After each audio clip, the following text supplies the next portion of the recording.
अख्ख्या महाराष्ट्रालाच नाही तर देशाला हादरवून टाकणाऱ्या केतन अग्रवाल प्रकरणी खळबळजनक गोष्टींची मालिका संपतच नाहीये। सिया आणि चेतनने लोहगडावरून ढकलून केतनची हत्या केली, पण त्यासाठी त्यांनी हत्येकरता केलेली तयारी एखाद्या क्राईम थ्रिलरला मात देणारी आहे। परफेक्ट क्राईम करण्यासाठी सिया आणि चेतनने अनेक मार्ग तपासून पाहिले। तपास यंत्रणांच्या माहितीनुसार दोघांनीही केतनच्या हत्येची सुपारी एका व्यक्तीला देण्याचा प्रयत्न केला, पण त्या व्यक्तीने सुपारी नाकारली। या भेटीचं फुटेज पोलिसांच्या हाती लागल्याची माहिती आहे। इतकंच नव्हे तर सुपारी नाकारणारी व्यक्तीच तपासात महत्त्वाचा साक्षीदार झाली आहे। दुसरी धक्कादायक बाब म्हणजे केतनच्या हत्येसाठी सिया आणि चेतनने खूप आधीच तयारी सुरू केली होती। मार्च 2025 मध्ये कायद्याचं शिक्षण घेणाऱ्या एका विद्यार्थिनीने लोहगडावर आत्महत्या केली होती। त्या केसचा सविस्तर अभ्यास करून या दोघांनीही केतनच्या हत्येचा कट टाकल्याचा संशय तपास यंत्रणांनी व्यक्त केला आहे।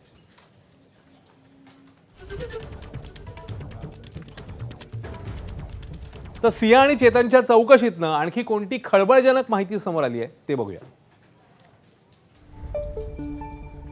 सिया चेतनने लग्न करण्याचं ठरवल्यावर केतनच्या हत्येचा कट हा रचण्यात आला। केतनवर विषप्रयोग करून त्याची हत्या करण्याचाही डाव होता। आयुष्यभर केतनला अपंग करण्याचा डाव होता।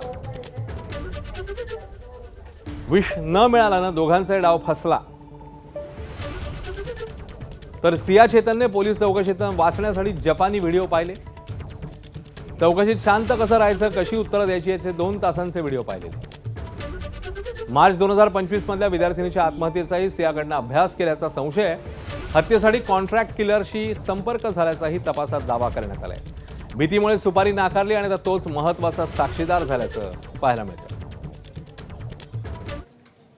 तिकडे केतन अग्रवाल हत्या प्रकरणाचा तपास आता थेट राजस्थानच्या खाटूश्याम मंदिरापर्यंत पोहोचलाय। राजस्थानच्या खाटूश्याम मंदिरात आरोपी सिया आणि तिचा प्रियकर आरोपी चेतन या दोघांनीही लग्न केल्याची माहिती मिळते। त्यामुळे तसं खरंच लग्न झालं होतं की नाही याचा शोध घेण्यासाठी पुणे ग्रामीण पोलिसांचं पथक या मंदिरात पोहोचलं।